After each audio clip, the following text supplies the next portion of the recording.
Hello, everyone. This is Tom Fox. I'm the Compliance Evangelist, and I'd like to welcome you to episode 100 of Compliance Into the Weeds, a podcast where, with my good friend and colleague Matt Kelly, founder and editor of Radical Compliance, we take a look at a compliance topic, literally going into the weeds to take a deep dive on the subject. Today, we take a look at the Michigan State University reorganization of its compliance function by deleting it as a separate entity and rolling it into the new Office of Audit, Risk, and Compliance.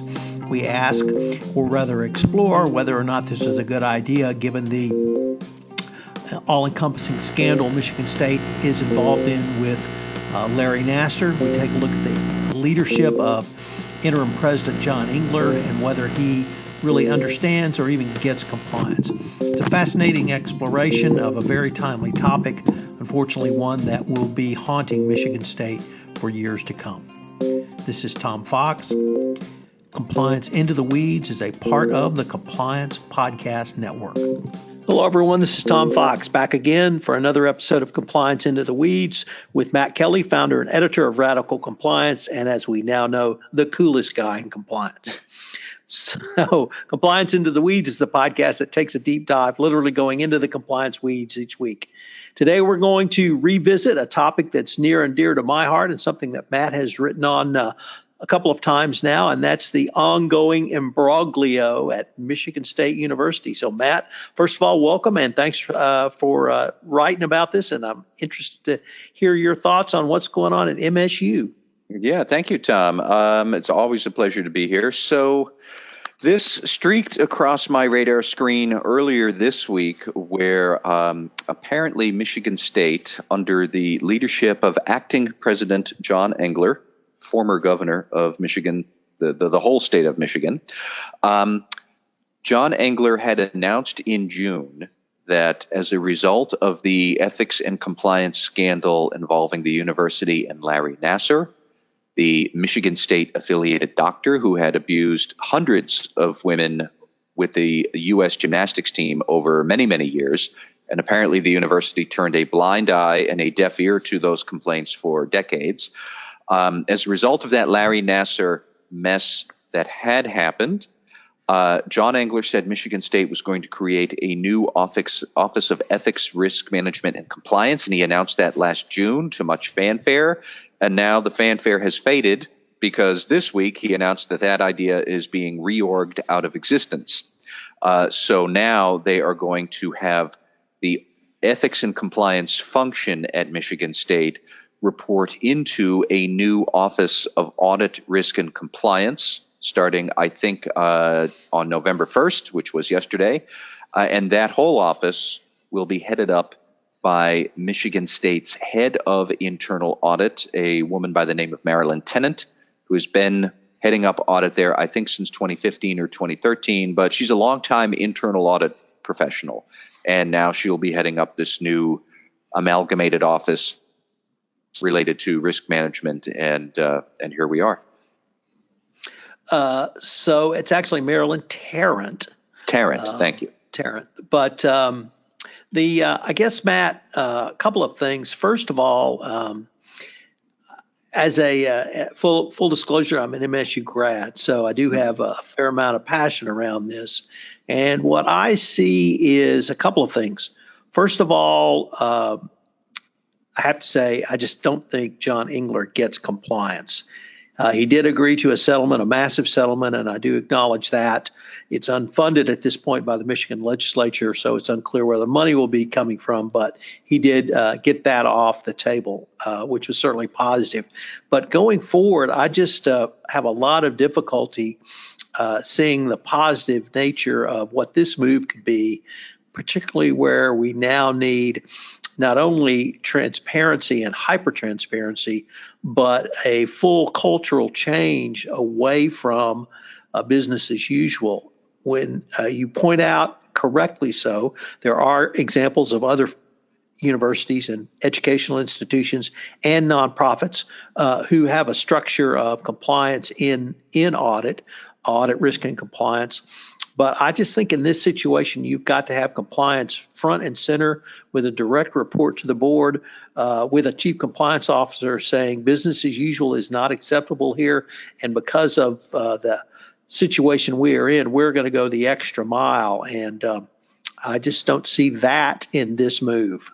That's the thing, and I don't think you're wrong to bring that up. I might shade it out a little bit where you say that John Engler doesn't get compliance. I think he doesn't get the culture of ethics and compliance component of what all of this should do. I think that he does probably get the idea that there should be policies and procedures and steps followed and systems and escalation procedures and blah, blah, blah. No one cares. Nobody in Michigan cares about that. And that's what sets aside this scandal from others, is that there is this enormous public constituency that a lot of, I think, corporate organizations wouldn't necessarily have, and probably even a fair number of colleges wouldn't have. Like if you're a private college, really, it's not the same as being a state-run institution where taxpayers and the public feel like they have a claim on your organization, because they do.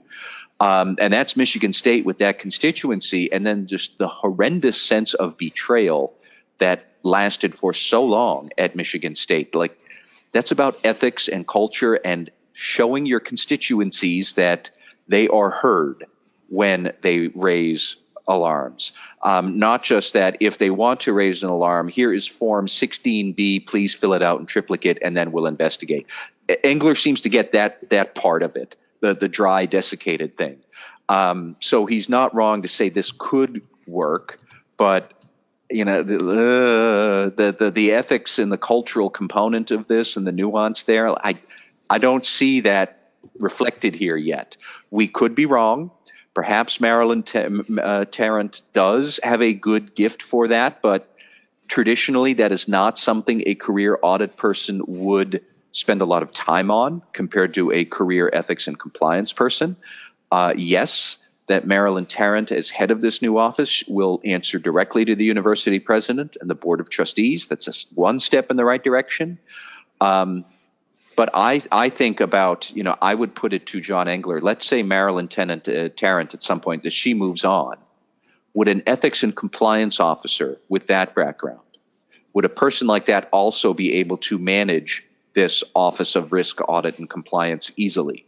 Is it tilted to audit and risk management, or is it tilted more to cultural being attuned to cultural nuance around ethics and good conduct? I don't know, but that's my concern with what we've done in this case. So let's even throw in the third lieutenant, Steve Kearns. Anyway, he's the IT internal audit director. And I would even submit that data privacy, data protection at a state school is an extraordinarily important function, and that role could take as much time as the burgeoning need for compliance going forward. I think so. And so before we get ahead of ourselves here, just for everybody listening, in addition to Marilyn Tarrant running the Office of Audit, Risk, and Compliance, there are going to be now 3 sub-lieutenants reporting into her. One is a person named Ryan O'Rourke, who is already on staff. He will be head of internal audit, finance, and operations. And then, Tom, as you mentioned, Steve, I guess it's Kernsk. He'll be the IT and internal audit director, more for information technology. And then a third new position for institutional ethics and compliance director. So in case anybody in Michigan is looking for an interesting gig, there you go. But I do think that certainly, like Michigan State, 59,000 students alone. We haven't gotten to faculty. We haven't gotten to staff. This is a large organization.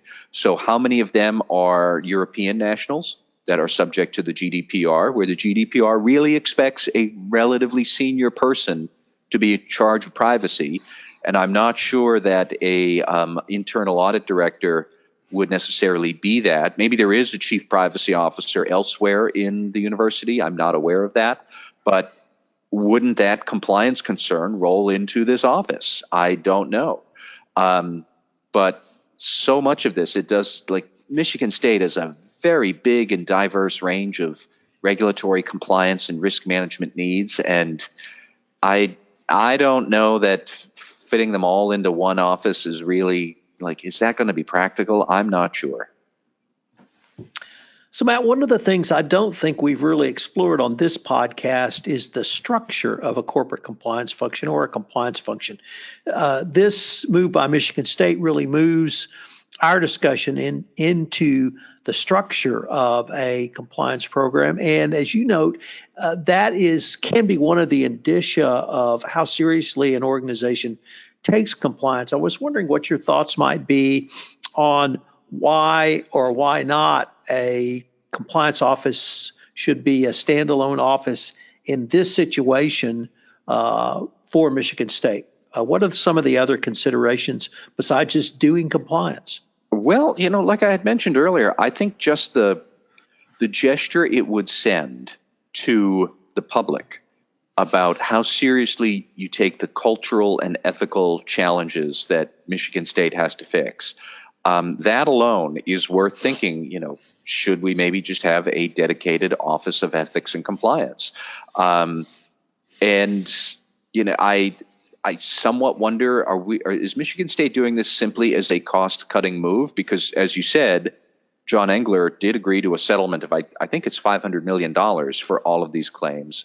But all of Michigan State's annual budget is $1.3 billion. So this is nearly half of its budget on any year. That's all going to go to the legal settlement. Where does that come from? Nobody knows.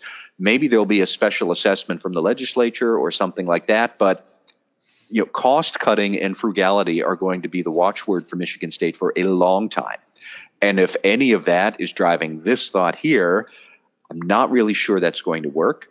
My other concern is if this arrangement does not work, if for some reason 5 or 10 years from now some other scandal comes to light and something that happened after Michigan State had already had this searing lessons from Larry Nassar, and then something else went wrong, like this decision here in that potential future world, that would look terrible in hindsight. Everybody would be screaming that we can't do this. So I do wonder if, is this really going to be versatile enough and robust and flexible enough to handle the sort of challenges that are coming along? But so much of the challenge is just going to be showing Michigan State's constituencies, we hear you and we're paying attention to this. If I can digress for 2 more moments, one of the other articles that I did write earlier this summer when John Engler announced the first incarnation of the Office of Ethics and Compliance, he wrote that, or he announced that, and then a columnist for the Detroit Free Press, her name was Rochelle Riley, she lit into this whole idea and that whole original statement from John Engler, because here he was talking about escalation procedures for red flags, and Riley had said, red flags don't catch people. People catch people. And maybe if people at Michigan State had been listening to other people, we could have caught all of this a long time ago. And back then, in June, I was writing about how Riley is really talking right past all of the procedural stuff that Engler was thinking of. She's talking about human interests and compelling concerns that they have, and showing the whole organization that we will listen to people, regardless of whatever the procedures might be, and that it's that like animus out there among the Michigan public. That's what has to be paid attention to. And I think you pay attention to it more by having a dedicated Office of Ethics and Compliance. I don't care if you talk, say the chief listener of ethical concerns, and just have that person get beaten down by people complaining all day long.